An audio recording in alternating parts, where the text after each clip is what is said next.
Everybody, this is Andrea.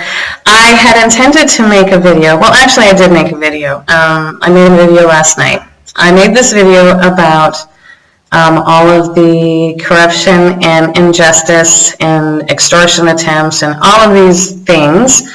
I made this video last night. It was really, really long.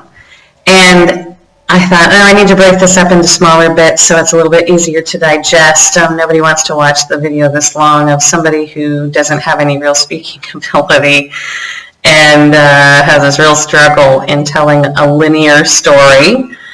And so I contemplated that and I thought, well, I'm going to have to do some studying, learn how to edit and blah, blah, blah. So I thought I'll do it in the morning.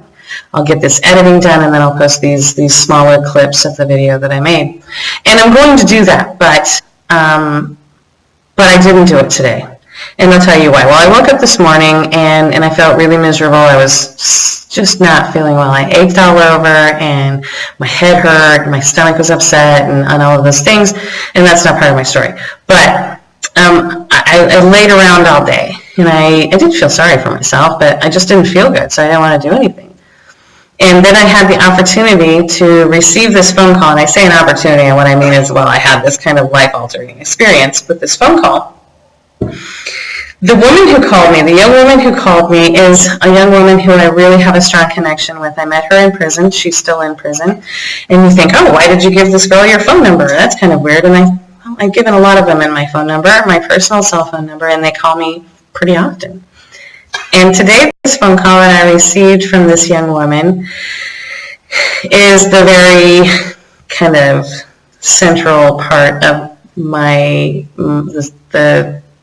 meaning behind this video, my life-altering experience. So this young woman called me and she said, Andrea, it's my birthday. Now understand, she doesn't speak more than probably a dozen words of English, or she didn't. She's clearly taught herself some new words and really improved her skills, and I'm very proud of her for that. In the past, we connected and we communicated using a variety of languages. I mean, we went from Albanian to English to Italian to Spanish to occasionally German and whatever other words we could come up with just to communicate with one another. And she called me today and she said it was her birthday, and I'm like, oh, that's wonderful. Congratulations. Happy birthday. I'm so happy for you. I wish I could give you something. I wish I could be there for you. And she said, oh, Andrea, I love you. I miss you so much. And just for a split second, I paused to realize what that meant. Because I don't want the experience to be lost on anybody. And then she said, now you say.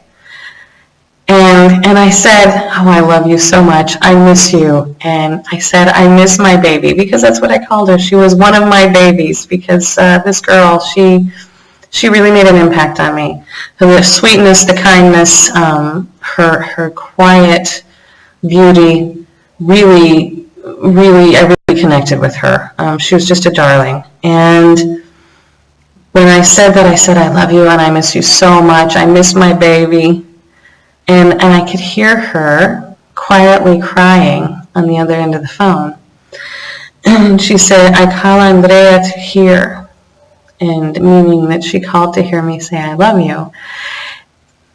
And if the impact of that is lost on anyone, let me explain to you how difficult it is for a person in prison to call.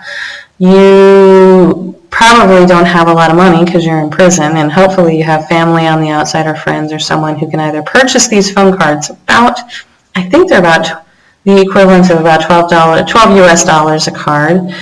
And so once you get that card, you have somewhere around an hour, depending on the phone number you called, whether it's a landline or a cell phone. It could be less, it could be more, but not much more. You're probably not going to get more than an hour and 15 minutes out of a phone card. And the majority of the women I know, kind of budgeted their phone cards. They would have one phone card a week, so you really budget your phone calls. And this young woman did. She had family and friends. So acknowledging that the expense of the call, of the card itself, and then the phone card, and realizing that she used her precious phone minutes to call me, just to hear me say I love you, that really sunk in today. And it's not the first time it's happened, whether it was from her or another person calling, because other women have said, I call you because you encourage me, and I just called to hear you say I love you. Today, to hear someone crying because I said I love you on their birthday when she called me using her phone card really struck me as something that I am not worthy of. And I don't know what I did to earn that. It's a mystery to me as well. But I was moved to share that with you because I really think that despite all of the horribleness of this experience, of the what I call the tragedy of having to be separated from my children. 5 of my kids had to be removed from the country, not forcefully. We worked to get them out of the country safely due to the corruption and the threats and the extortion attempts and all of those things. It wasn't safe for them to remain here. But through all of that, these huge blessings emerge to me, these lessons that I might not have had the opportunity to experience in any other way. The power of saying I love you is huge. It's like a superpower.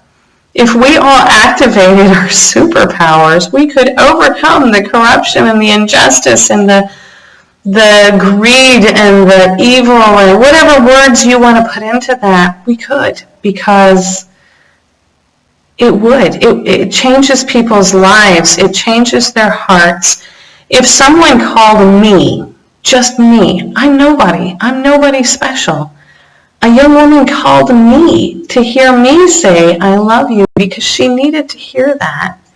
Just imagine those people who are walking past you on the street on your way to work or getting your hair done or going to have coffee or whatever you're doing. Just imagine if you said I love you to those people and there was even just one person who had been longing to hear those words. You changed their life. And you change the world when you change a life. So I wanted to share that and let you know what I have learned from being in prison in Albania, what I have learned from some of the negative aspects. I have learned that I can be blessed, I can learn new lessons, and I can say I love you, and it doesn't cost me anything. It doesn't cost me a single penny. I can say it freely and frequently. And, well, hello, little mosquito. Thanks for joining us today. And I can give it all away for free. So I hope that you will join me and that maybe a few of you out there, hopefully a lot of you out there, will activate that superpower and start spreading the love and start doing battle in that way. And biblically speaking, it says in the Bible to bless those that curse you.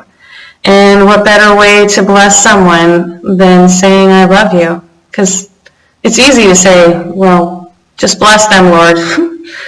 What does that mean? So we say the word, but if it doesn't have any action behind it, maybe it's not quite as powerful. If we put that love behind it, we're going to change the world. I guarantee it. So anyway, that's my word of the day.